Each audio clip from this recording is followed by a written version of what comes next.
Bienvenidos a las noticias de última hora.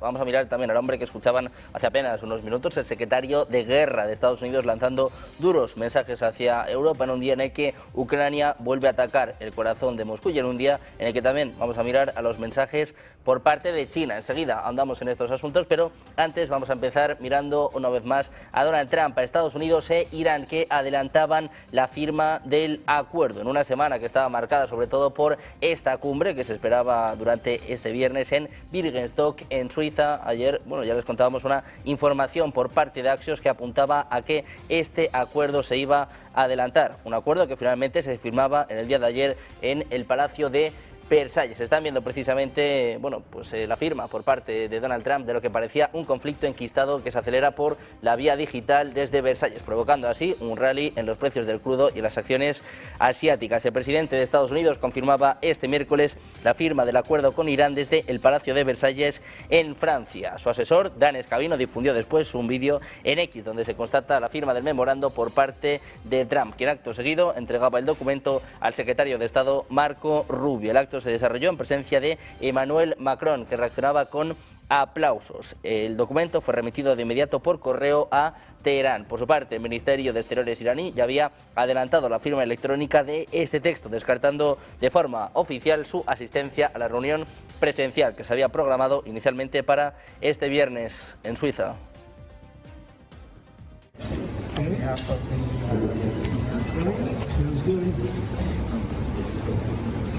This was not easy, I can tell you.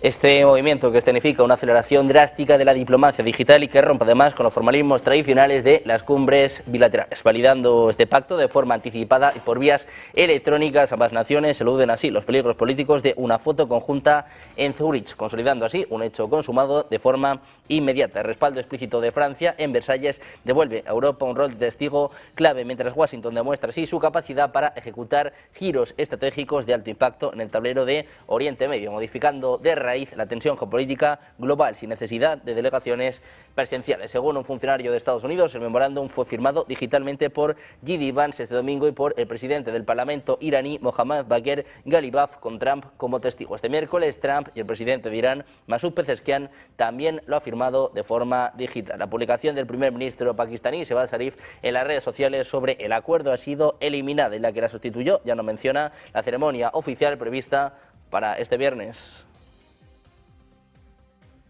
Y a todo esto, el presidente de Estados Unidos, Donald Trump, desestimaba este jueves a aquellos que, según sus palabras, no lo consideraban lo suficientemente duro con Irán, calificándolos de tontos y o bien envidiosos, malas personas o estúpidos. En un artículo publicado en Truth Social, Trump insistía en que desde que cerró el acuerdo con Irán, los mercados bursátiles alcanzaron un máximo histórico, mientras que los precios del petróleo se han desplomado. El día anterior, hablando de este memorando de entendimiento que se espera que firmen Estados Unidos e Irán, Trump insistía en que el mercado de valores es más brillante que nadie. Estados Unidos, que ha hecho público los detalles del memorando de entendimiento con Irán, el cual consta de 14 puntos específicos. Entre los términos más destacados se estipula el cese inmediato de los combates en el Líbano y la prohibición absoluta de que la República Islámica posea armamento nuclear. El documento contempla la creación de un fondo económico de 300.000 millones de dólares, destinado de forma exclusiva a la reconstrucción y al desarrollo de la economía iraní. A partir de este momento, ambas naciones disponen de un plazo estricto de 60 días para negociar y alcanzar un acuerdo definitivo. Todo ello se produce tras el marco de la cumbre del G7, donde Donald Trump amenazaba de forma reiterada con retomar los bombardeos si no se materializaba el acuerdo. Explain, though, what the difference is between giving Iran U.S. dollars and unfreezing U.S. dollars for Well, the unfreezing is an easy one to answer. We have taken a lot of their money, and we have their money. We have taken their money. It's not our money. It's their money. And we froze it. At a certain point in time, I guess we're going to have to give it back. You know, if we didn't give it back, nobody would ever invest in the dollar again. If you took their money, because I thought about it, you know, I'm not the most perfect person. I said to Scott, why do we keep their money? What the hell are we giving it back to them? But you know, people from lots of nations, some nations we don't agree with, they have their money, the dollar's become very strong under. Mientras tanto, Donald Trump consideraba este miércoles que el pacto cerrado con Irán evita la catástrofe económica que se habría producido en caso de continuar el conflicto y cumple los objetivos marcados y mucho más. Según Trump, estos 3 días de reuniones en Evian le han permitido discutir los detalles de ese texto con el resto de integrantes del G7 y otros países invitados. El propio mandatario considera que lo ha hecho y que debería haber tenido lugar hace 10 años y que habría sido mucho más fácil y con mucha menos potencia de fuego. Confiaba en que ese pacto con Irán sea el principio de un acuerdo mucho más amplio en Oriente Medio. I know that. Now, if I did the opposite, if I went out and continued to bomb them for another 4, just bomb the hell out of them, I'd get bad press on that. No, there's nothing I can do. But what this does is it allows the ships to go. If we keep bombing, those ships won't be going. And you're talking about $500, $600, $700 million a day. It's a lot of money, a lot of money. That's why the world is okay. It's liquid, it's fine. Also, we run out of reserves in about 4 weeks. You know, there are reserves all over the world, and we would really run out. And there'll be a time when you wouldn't be able to get it. And you want to see Bedlam? So for all those so-called geniuses that want to show me how smart they are, ask them why didn't they blow up General Soleimani? Ask that of the general and a couple of other people that I like very much, but boy, are they wrong. Go ahead. How about you? El presidente de Estados Unidos, que también lanzaba un aviso nuclear, decía este miércoles que aquel que venda un arma nuclear a Irán será atacado con armas nucleares. En una conferencia de prensa del G7, el líder de Estados Unidos daba a entender que solo unas pocas naciones son capaces de hacerlo y repetía que no conservarían su país por mucho tiempo en el caso de que eso suceda. Al mismo tiempo, Trump reiteraba que el acuerdo con Irán impedirá que el país obtenga un arma nuclear de cualquier forma. El líder estadounidense decía que este memorándum se iba a firmar en breve. Se añadía que el texto también se le ha mostrado a Israel, desmintiendo así algunos informes previos de los medios de comunicación. Found it okay. These guys didn't, in all fairness, but some people. But I didn't like it. Said it won't develop. I said, what happens if they should buy? I don't know. It's very dangerous for somebody to sell because whoever sells them a nuclear weapon will get nuked themselves. If they sold a nuclear weapon, only a few that could do it, they would be nuked. They wouldn't have that country long. So it's a very dangerous thing for somebody to do. But I wanted it in there, so it's... Y mientras tanto, Israel está negociando con Estados Unidos para mantener sus tropas desplegadas en el sur del Líbano, pese a que el acuerdo provisional entre Washington y Teherán reafirma la soberanía libanesa, lo que apuntan dos funcionarios israelíes citados por la agencia Reuters. Tel Aviv sostiene que necesita conservar una zona de seguridad en el sur del país para impedir ataques contra su territorio y frenar la presencia de Hezbollah cerca de la frontera. En este sentido, también dicen que las conversaciones se centran en la permanencia de fuerzas israelíes en áreas situadas al sur del río Litani, una zona clave en los equilibrios de seguridad entre Israel, Líbano y Hezbollah. La postura israelí choca así con la presión internacional para una retirada y amenaza con complicar la implementación del acuerdo regional impulsado por Estados Unidos e Irán. Aunque Washington busca estabilizar la región, Israel insiste en que no abandonará posiciones que considera esenciales para su defensa. El sur del Líbano se perfila así como uno de los puntos más delicados de la posguerra. Todo esto en un contexto en el que el presidente de Estados Unidos decía este miércoles que tiene una gran asociación con el primer ministro israelí Benjamin Netanyahu, pero que incluso él admitiría que Washington es el socio principal, Israel el socio secundario. Decía Trump, Bibi Netanyahu es un buen hombre, aunque a veces se emociona un poco, pero es un hombre excelente. Hemos tenido una colaboración increíble, es un primer ministro extraordinario y ahora tenemos una pequeña disputa sobre el Líbano. Decía que ha dicho el propio Netanyahu que podría ser un poco más conciliador y que no tiene que derribar un edificio cada vez que entra alguien de Hezbollah, es lo que apuntaba en su rueda de prensa en el G7, agradeciendo a Netanyahu los esfuerzos de Israel en Irán. La declaración de Trump se produce tras el aumento de las tensiones entre ambos países, después de que Trump le dijera a Netanyahu que no tenía ningún juicio debido a los ataques en Beirut. Had this deal done. You had a deal that was going to give them legally a nuclear weapon. And if that happened, Israel would have been blown away. And in all fairness to Bibi Netanyahu, who happens to be a good man, gets a little excited sometimes. But he happens to be a very good man. We've had an amazing partnership. He's been an amazing prime minister. We have a little dispute over Lebanon. I say, you can do a little softer touch, Bibi. You don't have to knock down a building every time somebody walks into it that's from Hezbollah. But it's been an amazing partnership. But he will say, we're the big partner and he's the very small partner, and that's true. So he came to the country and he begged Barack Hussein Obama, the president, not to do the JCPOA. Y a todo esto, el ejército israelí confirmaba este jueves la muerte del mayor en la reserva Alexander Filin, de 29 años y natural de Haifa, durante un combate en el sur del Líbano. Según las fuerzas de defensa israelíes, Filin servía en el cuartel general de la 36ª División y murió en un incidente en el que otros 7 militares israelíes resultaron heridos, 3 de los cuales presentaban lesiones de gravedad moderada, mientras que otros 4 sufrieron heridas leves. Todos fueron evacuados a un hospital y sus familias ya han sido informadas. El incidente confirma que el frente libanés sigue activo y peligroso pese a los intentos diplomáticos de reducir la tensión regional.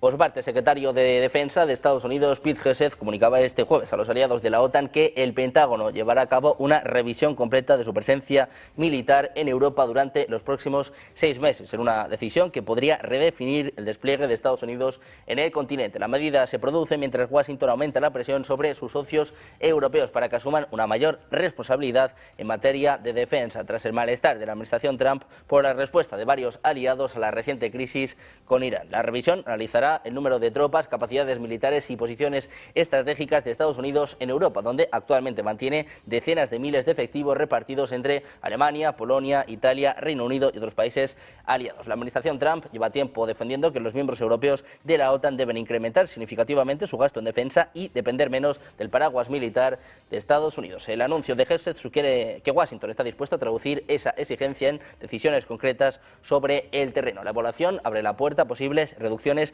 distribuciones o cambios en la postura militar de Estados Unidos en Europa. The United States has defended Europe for generations. And the president said, all he said was that our jets would need to take off from bases in Europe or our ships from ports to strike targets in the Middle East. Iranian targets that threaten European interests even more directly than they threaten us. But too many of our allies said no, or tried to drown us in arcane legal debates, or criticized us publicly for doing what they aren't prepared or able to do themselves. El secretario de Defensa de Estados Unidos, que también reiteraba este jueves que la OTAN debe actualizarse a una versión 3.0 que describía como una alianza militar de línea dura en la que Europa lidere la disuasión en su territorio. En declaraciones a la prensa afirmaba que muchos Estados miembros se han comprometido a aumentar su gasto en defensa, pero que Estados Unidos será franco, tanto en privado como en público, con respecto a los aliados que tienen que hacer más. Señalaba que pretenden invertir hasta $1,5 billion en su propia defensa, lo que va a proteger ante todo a los intereses de Estados Unidos, pero también va a reforzar la fortaleza de la OTAN y de sus aliados. NATO lost its way. NATO 2.0 was an era of distraction, deindustrialization, and demilitarization. It was an era of free riding. And those were lost years that we're not going back to. And that's why at the Department of War, we've been so clear and so candid to restore NATO's core military role and character. And that's why we've returned U.S. troop levels in Europe to pre-2022 levels, with the redeployment of a brigade combat team last year and further reduction of 5,000 forces earlier this year. At the same time, it's why we've engaged with our allies so consistently. And it's why we've grown our own defense industrial base and encouraged to turn NATO 3.0 into reality, to return the alliance to its roots as a military alliance and ensure that it has the European strength required to sustainably deter aggression and, if need be, make good on Article 5. Mientras tanto, hablando de Estados Unidos, vamos a contarles que la Marina ha descubierto un importante alijo de material radiológico en un edificio de Hunters Point, en California, es lo que informa el New York Post. Entre los aproximadamente 200 artículos encontrados había muestras de uranio, torio y otros materiales radiactivos almacenados en un armario cerrado con llave dentro del edificio denominado 400A. El hallazgo se produjo en el antiguo astillero naval de Hunters Point, una instalación con un largo historial de actividades nucleares y de descontaminación ambiental situada en San Francisco. Por el momento, las autoridades no han informado de fugas radiactivas, contaminación adicional ni riesgos inmediatos para la población. Tampoco se ha precisado quién almacenó este material, desde cuándo permanecía oculto, ni si estaba relacionado con antiguos programas militares o con actividades no autorizadas. El descubrimiento ha revivado las preocupaciones sobre la gestión de residuos radiactivos en Hunters Point, un emplazamiento que durante décadas albergó investigaciones vinculadas a la defensa y a la tecnología nuclear de Estados Unidos. Las autoridades federales continúan investigando el origen exacto del material y evaluando si el hallazgo representa una amenaza para la salud pública o la seguridad nacional. Y a todo esto, Donald Trump agradecía al término de la cumbre del G7 a Rusia y a China por haberse mantenido neutrales en la guerra con Irán. Aprovechó para pedirles un acuerdo de desnuclearización. Trump también aludía al poder nuclear conjunto de Estados Unidos, Rusia y de China, haciendo un llamamiento a un acuerdo que implique a las tres grandes potencias. Thank China, President Xi, I was with him, and he stayed neutral, totally neutral, and I appreciate it. And I want to thank Vladimir Putin. He was very neutral. They could have made it much more difficult for us. And I want to say it, you know, somebody would say, oh, that's terrible. He's thanking President Xi of China. Well, let me tell you, I had a long talk with him. You know, they have shoulder weapons to knock down airplanes. It's not like the real deal, but they're accurate. They're fairly accurate. I said I would really appreciate you're not giving or selling any of that stuff to Iran. And you know what? For the most part, he didn't. So I just want to thank them because they made it a lot better. Y hablando de Putin, vamos a mirar a su homólogo ucraniano Volodymyr Zelensky, que confirma este jueves que Ucrania ha vuelto a atacar la principal refinería de petróleo de Moscú en el segundo golpe contra esta instalación en apenas una semana. En un mensaje publicado en X, Zelensky aseguraba que las acciones de larga distancia ucranianas alcanzaron de nuevo la región de Moscú durante la noche. También difundía un vídeo en el que se observaba la refinería envuelta en llamas y una densa columna de humo. El ataque se produce después de que la misma refinería ya hubiera sido alcanzada por drones ucranianos este martes, lo que apunta a una campaña sostenida contra infraestructuras energéticas rusas. Zelensky llegó a Bruselas después de participar en la cumbre del G7 en Evian, donde buscaba reforzar el apoyo occidental a Ucrania y aumentar la presión sobre Moscú. Este nuevo golpe confirma que Kiev está intensificando sus ataques de largo alcance contra instalaciones estratégicas rusas, sobre todo refinerías y centros energéticos que alimentan la economía de guerra del Kremlin.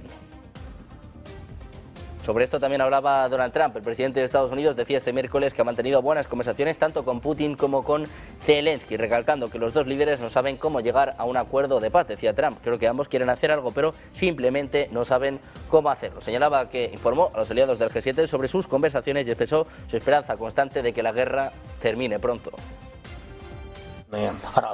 We had a productive conversation on the war in Ukraine. I spoke with President Putin. I spoke with President Zelensky, and he was there. And President Putin I spoke over the phone with. And something's going to happen. They're losing a lot of people, a lot of soldiers. They're losing soldiers. Both are losing a lot. Russia's losing more because they're the offensive ones. And when you're offensive in war, you lose more. Pretty simple. But I provided an update on my call Sunday with President Putin and expressed my continued hope. We had a very good conversation with President Putin and a very, very good conversation with President Zelensky. I think they both want to do something. They just don't know how to do it. They want to do it, they just don't know how.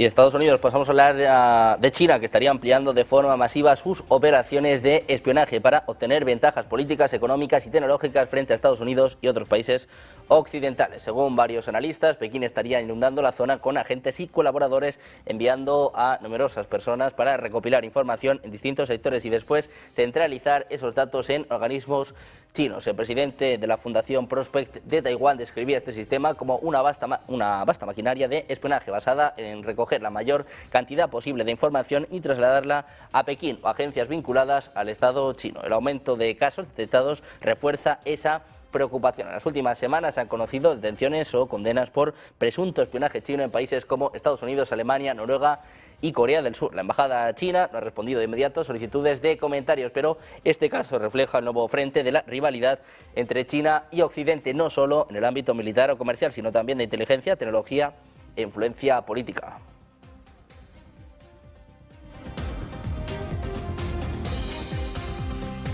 Y hablamos también de la actualidad nacional. El presidente del gobierno, Pedro Sánchez, ha recibido en la Moncloa al embajador de Estados Unidos en España, Duke Buchan León, en un encuentro que se considera excepcional por el protocolo diplomático habitual. Según la información difundida, la reunión tuvo como objetivo abordar la relación bilateral y fortalecer los vínculos entre ambos países en un momento de tensión política y geoestratégica entre Madrid y Washington. La cita resulta llamativa porque el trato ordinario con los embajadores acreditados en España corresponde al Ministerio de Asuntos Exteriores y no directamente al presidente del gobierno. Normalmente ese contacto se canaliza a través del introductor de embajadores o de los directores generales competentes. Por eso la recepción en Moncloa se interpreta como un gesto político de alto nivel y un posible intento de Sánchez de recomponer la relación con la administración Trump después de semanas de fricciones diplomáticas. Este movimiento llega en un contexto marcado por diferencias sobre Oriente Próximo, defensa, comercio y el papel de España dentro de la estrategia occidental. La imagen de Sánchez recibiendo personalmente al embajador de Estados Unidos busca transmitir una señal clara. Madrid quiere abrir una nueva etapa con Washington.